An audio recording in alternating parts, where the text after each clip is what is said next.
You're watching Pitch2Production, the show where we take a random idea and turn it into a film, all within a month.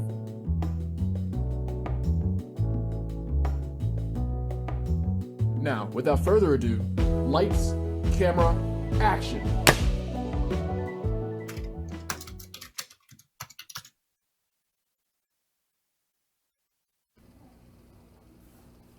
Hey, how's it going?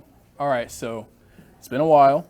It's true, it's been a long time. It's back about 2 weeks now, right, that we've done this.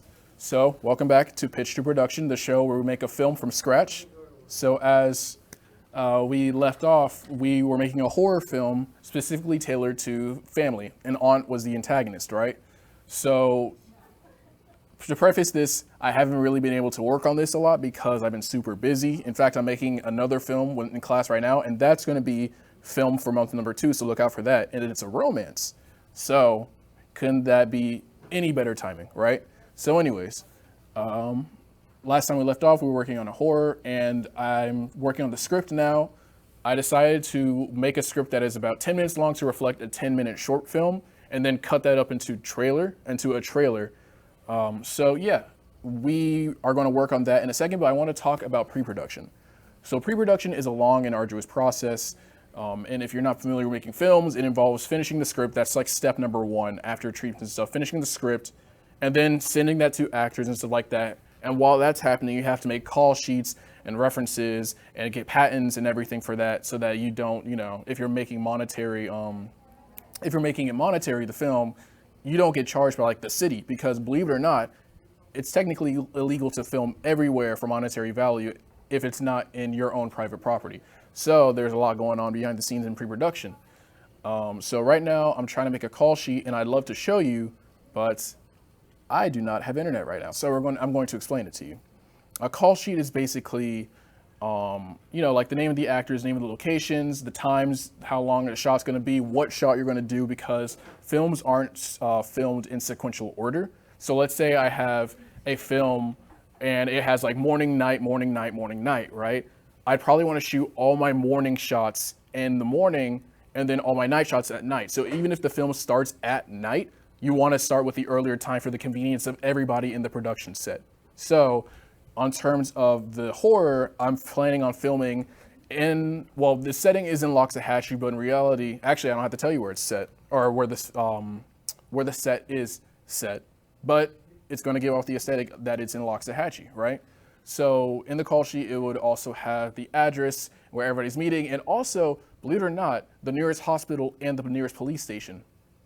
So it's a very long process in order to make sure that it's safe for everybody, because obviously if somebody breaks a leg in the middle of nowhere, then that's not a good look for you or me, right?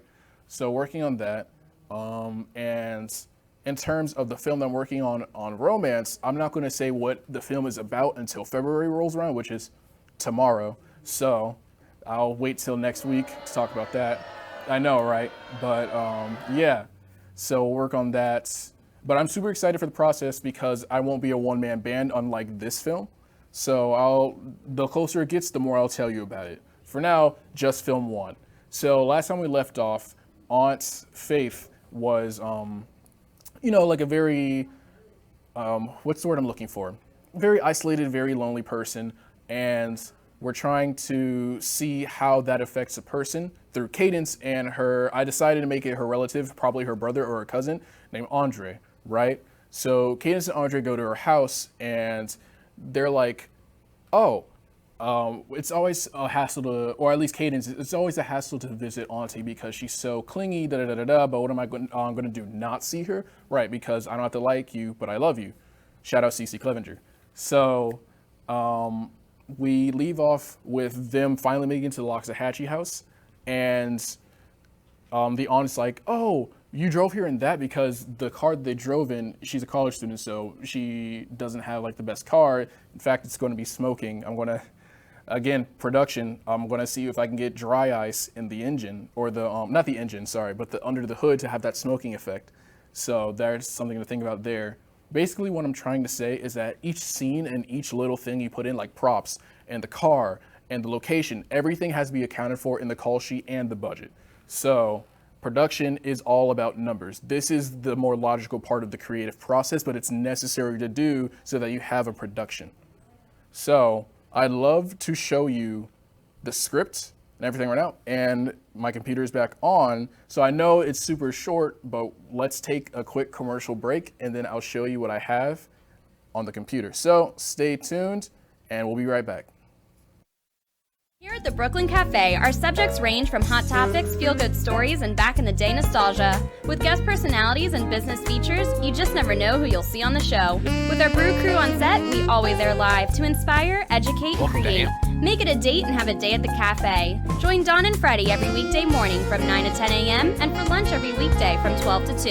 Amplify your voice. Call us at 866-224-5422 or visit our website at brooklyncafe.tv. Pitch2TV, the first and only internet production company that's truly plugged in. When you're looking for a full-service internet radio, TV production company, discover AMP2TV. AMP2TV is a full-service media company that can provide all streaming videos, video studios, radio studios, and television studios. Call us today at 866-224-5422, for no business is too small to grow to be accounted. It's time for your message to be seen. Let AMP2TV help get you there.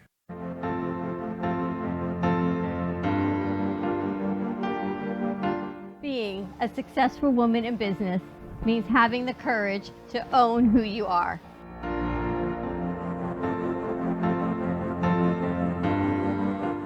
We understand the challenges faced by women, and we are here to help. Our team is here to develop the best strategy designed just for you. Your path is unique, and with the right tools, you can accomplish your dream. From radio to TV, from podcasting to magazines, we create the visibility to amplify your impact in business. At New Dawn Media, we are here to help bring your message forward and help your business flourish. It is time for your message to be seen and your voice to be heard. Contact us at 866-224-5422 or brooklyncafe.tv. Your voice can make a difference.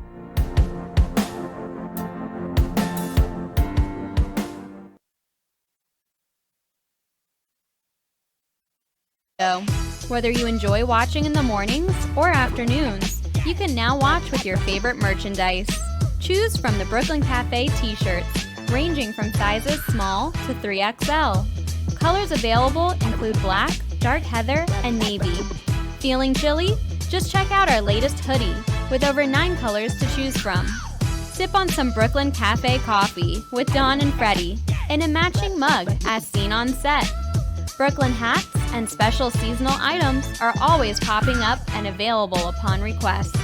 To purchase, you can visit our online store at brooklyncafe.tv/shop. Happy shopping!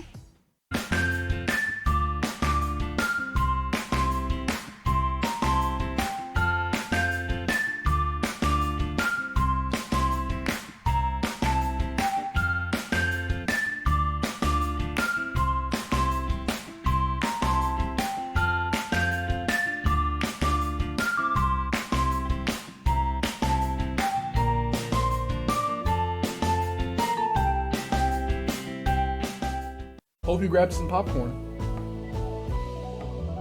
Pitch2Production comes back in 5, 4, 3.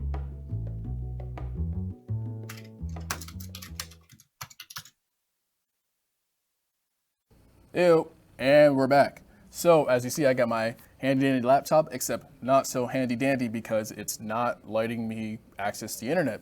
So what we're gonna do instead is we're going to talk about the script. We're going to act like, you can still see the script, you're going to act like it, but we're just going to use the theater of the mind, right? So now after the interaction with Cadence and Andre and the aunts, that's probably going to be the end of Act 1 because again, this is a 10-minute film and we're already pushing 2 minutes with that scene. So basically the scene establishes there's a relationship between Andre, Cadence, and Aunt Faith, and Aunt Faith is isolated and lonely, and there's probably a little point where she snaps.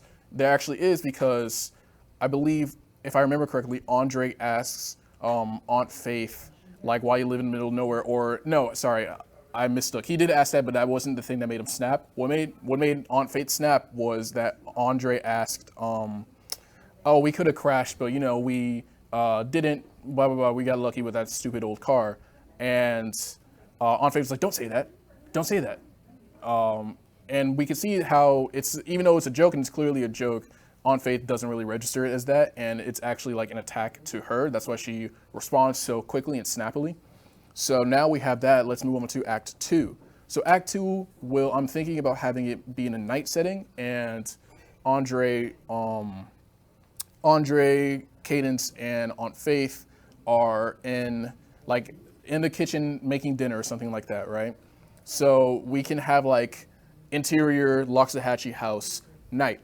That would be the scene heading, and below is the action. So it'd probably be something like Aunt Faith stands in front of let's see, we have the opportunity to establish what her class is. So let's say Aunt Faith stands in front of a inexpensive stove, right?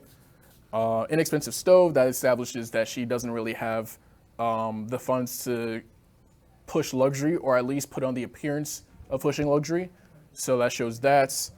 She cooks, let's say, is she the type of person to cook like a hot dog for dinner, or is she going to make like a full meal for her family? So let's say she makes a full meal. Let's say she makes, what's a full meal? Let's say she makes,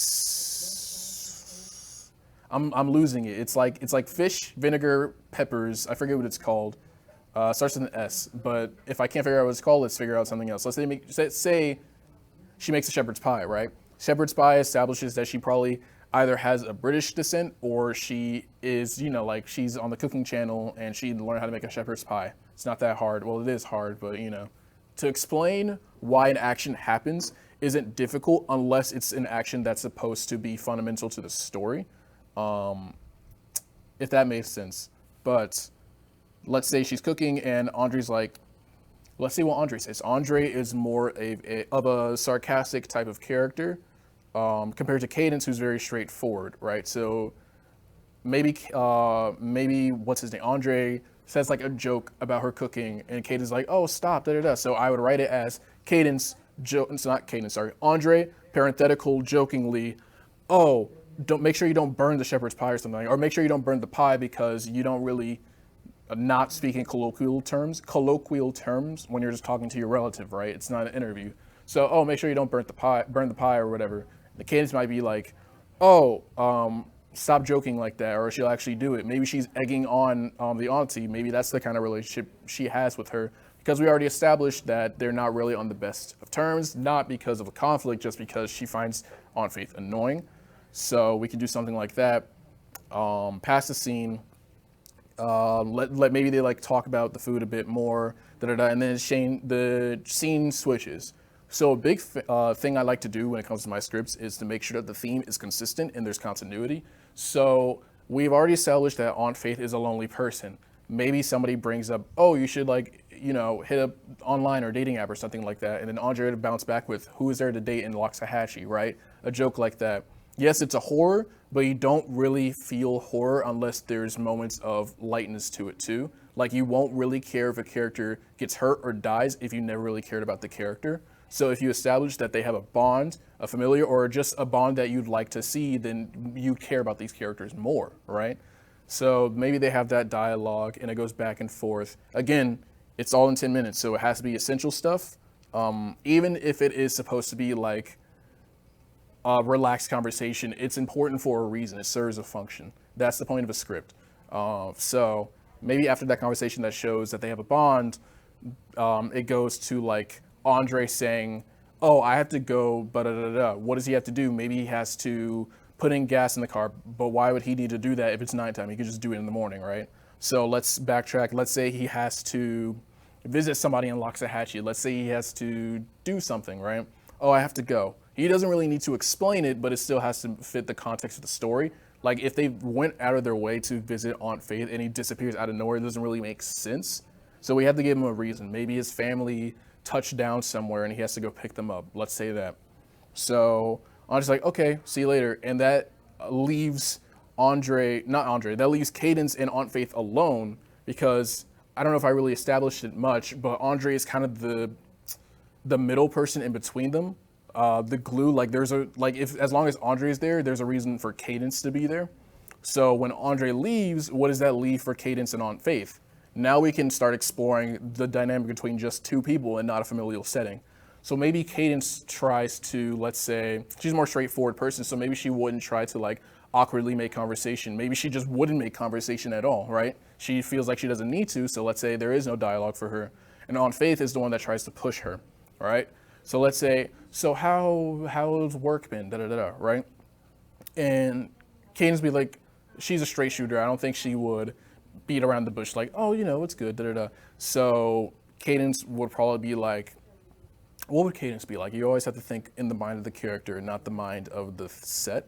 So Cadence might be like, oh, you know, I'm a insert occupation here. Let's say, I do this. What are you up to, Auntie? What are you doing? And by the way, saying Auntie shows like there's probably, what's the word I'm trying to look for?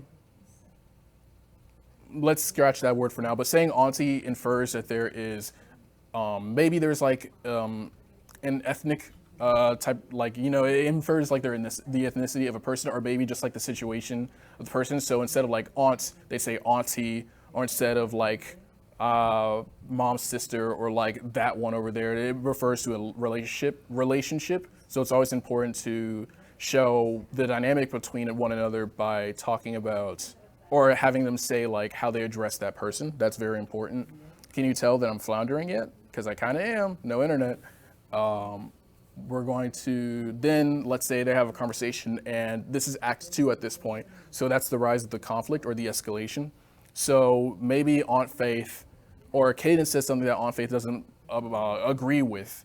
Like maybe, why do you live in the middle of nowhere? What's the point of that? You don't get to see anybody. And maybe Aunt Faith is like, maybe she's not as confrontational as Cadence. So Aunt Faith would be like, oh, you know, I live here by myself, but I don't mind as long as I get to see you. And maybe Cadence is like, oh, well, we could see you all the time. You just lived closer to us, right? And maybe that tips off Aunt Faith more. So let's say Aunt Faith doesn't snap yet, but there's signs of her snapping. And they continue this talk, and it starts escalating. And maybe because Cadence is like in her 20s, maybe she doesn't like, you know, I hate you, Mom, I hate you, Dad type thing. Maybe they just leave it.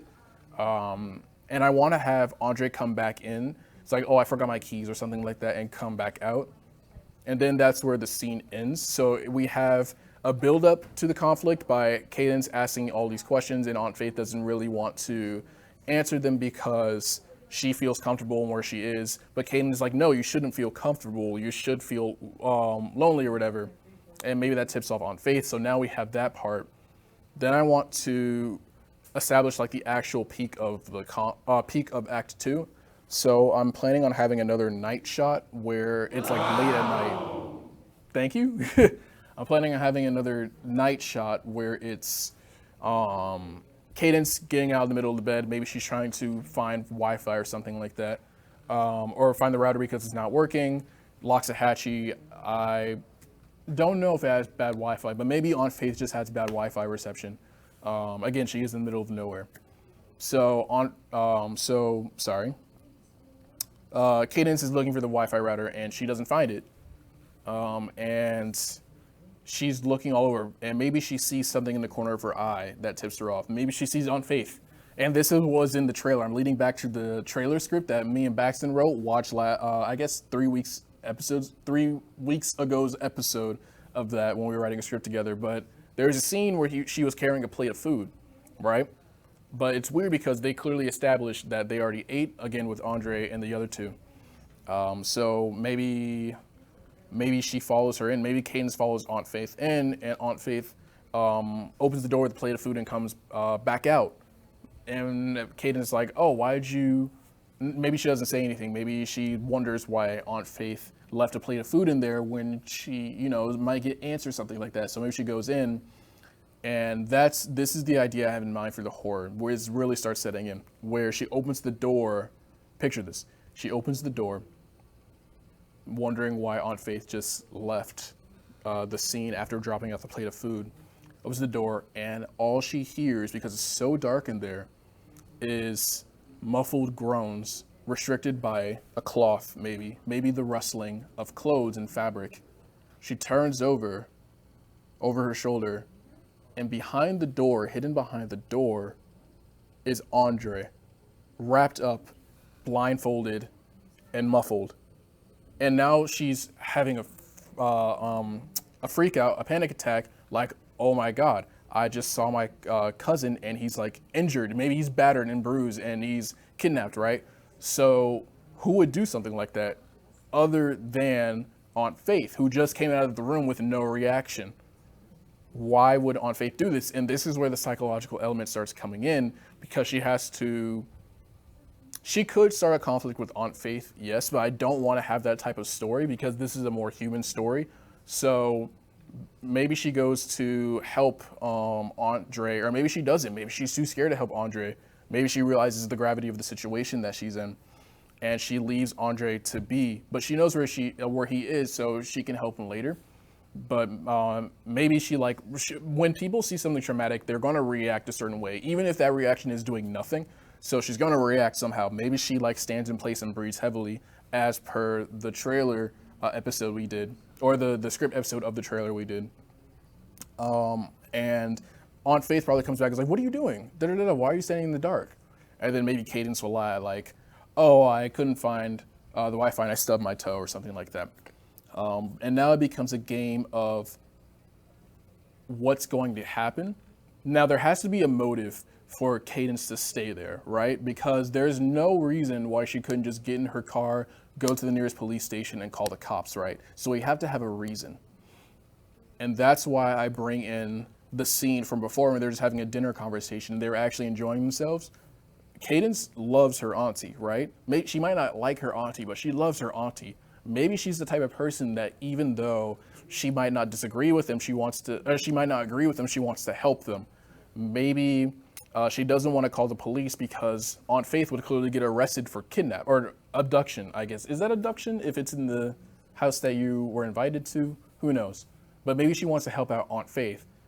And there is kind of like a flaw to that, because if you've ever heard of the mentality where it's like, oh, I can fix them, and you shouldn't really do that, maybe it plays with that. Maybe this is like a savior complex for Cadence, and that brings in that flaw. Like a person in a realistic setting is flawed somehow, and maybe it shows in there. And it's also reflected because Cadence was the one that was like, oh, you should get out of here. You should speak closer.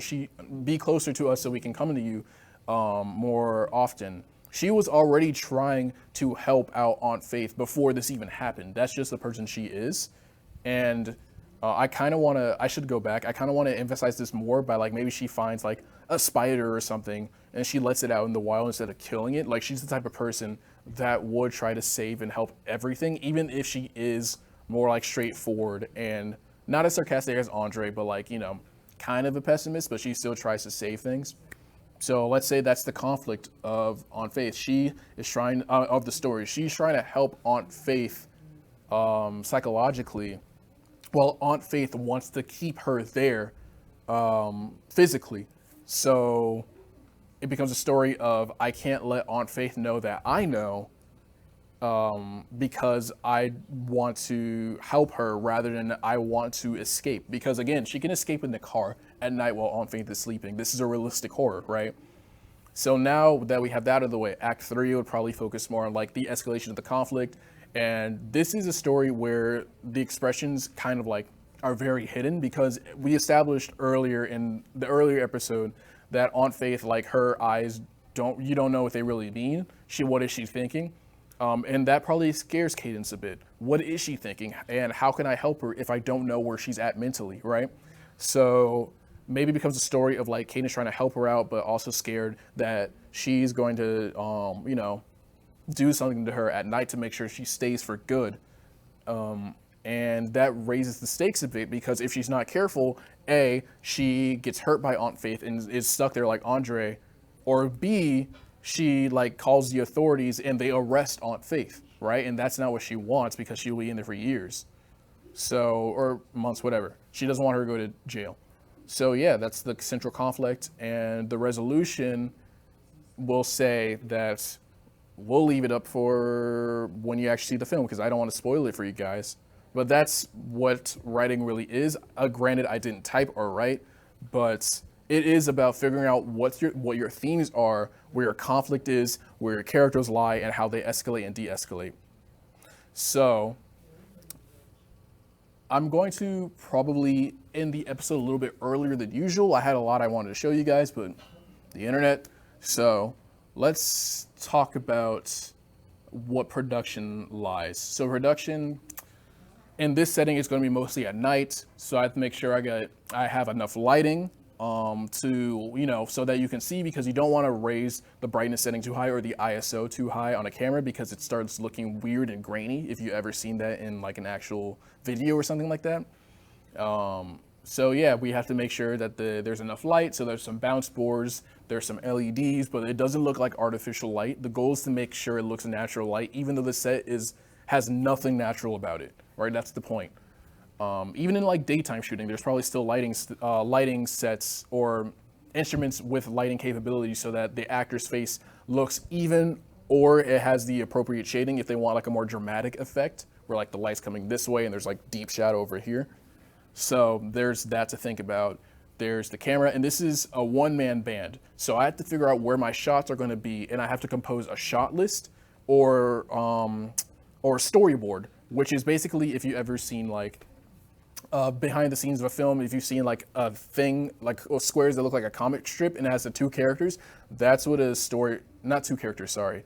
And it has like the characters and where they stand per shot. That's what a storyboard is. So I have to know which angles I want to shoot from and the lighting, and I need to know what gear I need, because maybe I need some background noise, so I get a microphone to record the street or the planes or something like that. It's a lot that goes on in a story, and in a film. And to be honest, I'm a little nervous to do it. I've done stuff like this, not an official film. Well, I have actually done an official film shot on film, but I haven't done like a video like this of this quality. But I'm excited to do it because, it's a first time for everything, and I don't want to lose the opportunity simply because I was scared to do it. I don't want to do that, right? So I have to think about how I'm going to handle the actors, the blocking, the position of the light, the crew, which is myself, the cameras, and then only then I can worry about what actually happens in the execution of recording. And that's its own can of worms. So excited for that, and I hope you guys are excited too. Make sure to tune in Tuesdays at 4. Still trying to get the timing down, but you know how it is. So, well, actually, you don't know how it is, but it's crazy behind the scenes. So yeah, make sure to tune in that time. And as I always try to say, don't probably say it all the time, would you watch it? I guess in terms of the horror film, would you watch that horror film the way I pitched it? But as always, tune in next time, and that's a wrap. And we're out. You've been watching Pitch2Production. Join in next week as we keep the ball rolling and the ideas flowing.